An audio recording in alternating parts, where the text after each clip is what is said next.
Здравствуйте, вы смотрите программу «Актуальное интервью», в студии Надежда Саханская. Представители общественности сопроводили гуманитарный груз из Якутии в Донецкую Народную Республику. Кому доставили помощь якутяне и как их встретили в республике, расскажет наш сегодняшний гость Николай Бугаев, председатель Общественной палаты Якутии. Николай Дмитриевич, здравствуйте. Добрый день. Скажите, какой груз гуманитарной помощи был собран в Якутии и как долго вы его везли?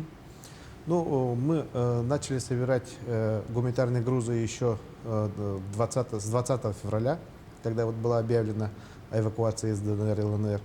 И нельзя говорить, что об одном только грузе, это было несколько грузов. Вот. Последний, например, у нас поехал вот 1 мая, это целый вагон поехал в Ростов, и из Ростова поедет в Донецкую Народную Республику. А мы сопровождали в конце апреля, сопровождали груз 10 тонн гуманитарного груза, который мы перевезли через русскую гуманитарную миссию, через границу, и довезли вот непосредственно до самих пострадавших, до Донецка и в районы Донецкой Народной Республики. Скажите, а в какой первый населенный пункт ДНР вы приехали с миссией гуманитарной помощи? Первый населенный пункт — это Амвросиевский район. Этот район, с этим районом именно народной дипломатией, наши народные депутаты, казаки, они работали еще 2014 года. Там, например, построена детская площадка. Мы встретились с главой района и привезли туда гуманитарную помощь, посмотрели и уже договорились о дальнейших наших действиях в Амвросиевском районе. Это район считается как бы не прифронтовым, но мы посмотрели, что там сделали эти точки У, ракеты, которые оттуда долетают все равно, и посмотрели на те, скажем так, разрушения, которые были сделаны из ракет .У с украинской стороны.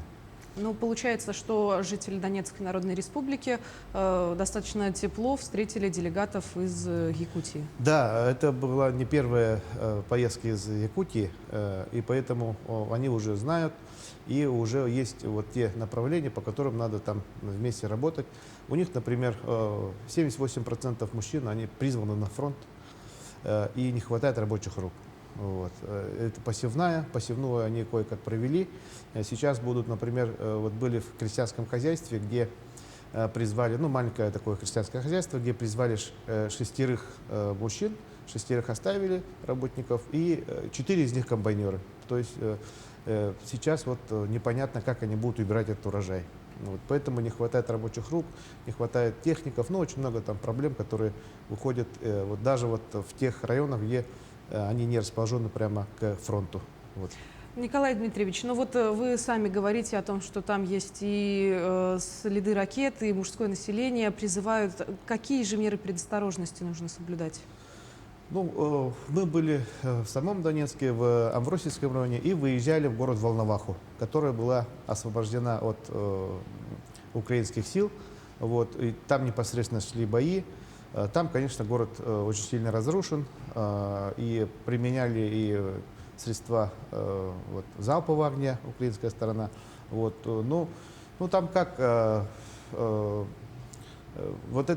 эти места и в сам Донецк прилетают ракеты. Вечером прямо слышно, как в Петровском районе там взрывы, да? А в Волновахе, например, там это непосредственно это зона, где пролетают грады. То есть это ближе, чем 20 километров от фронта. То есть, тут, скажем так, страха не было, но как бы это на удачу, пронесет, не пронесет. Да, Но люди там живут, очень много людей, которые не выехало по каким-то причинам, остались, и им действительно нужна помощь, например, все стекла выбиты, например, да, нужны пленки, чтобы вместо заместить стекол какие-то оборудования. Мы привезли гуманитарную помощь и плюс раздали в самой Волновахе, и плюс генераторы привезли. Генераторы очень нужны, мы сразу же генераторы оставили в больнице. Там как раз они нуждались в генераторах. Вот, потому что очень много и мирных жителей, которые вот пострадали, очень много там мин оставили, вот украинская сторона ставили мины, растяжки, когда они отступали. И там вот страдают дети, очень много, кстати, детей, которые тоже ранены осколочными ранениями. По вашим личным наблюдениям, какая помощь сейчас оказывается жителям ДНР другими регионами? И в чем больше всего нуждаются местные? Ну, мы были одним из таких первых регионов, которые туда приехали. Но до нас тоже были там и коллеги из Чеченской республики, из Башкирии, других регионов. Но мы были как бы одними из первых. Вот. И очень важно, чтобы есть определенные трудности на таможне, чтобы перевести грузы. И мы, например, наша республика сейчас работает с русской гуманитарной миссией, у которой есть хорошие налаженные связи, которые могут в течение дня провести большой груз по таможне. Это тоже как бы очень, ну, уполномоченная такая организация, это очень важно. Вот. А для людей нужны, конечно, сейчас очень много, нужно вот пеленки, для детей вот, подгузники, например. Ну и средства, вот, там нету ни воды, ни газа. Вот, и влажные салфетки очень нужны, например. Да? Ну и теплая одежда и ну, постельные, скажем так, одежда, да, белье. Продолжают ли покидать свои города жители Донецкой Народной Республики? И как восстанавливаются населенные пункты на той территории? Ну, мы видим, что сейчас страны НАТО и Запада, они активно наращивают поток вооружений в Украину. В день приходит до 800 тонн вооружений в Украину. То есть, и приходят, к сожалению, вот артиллерийские системы, которые стреляют до 40 километров, до 45 километров. Поэтому и они активно уже этим пользуются и обстреливают мирные деревни, города. Поэтому поток все равно есть. Через Ростовскую область, через Белгородскую область.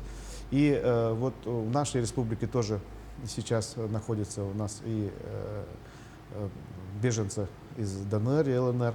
Вот, и этот поток все равно идет. Поэтому, потому что ну, там оставаться небезопасно. И вот то, что приходят новые вооружения, они, к сожалению, летят в основном на мирное население.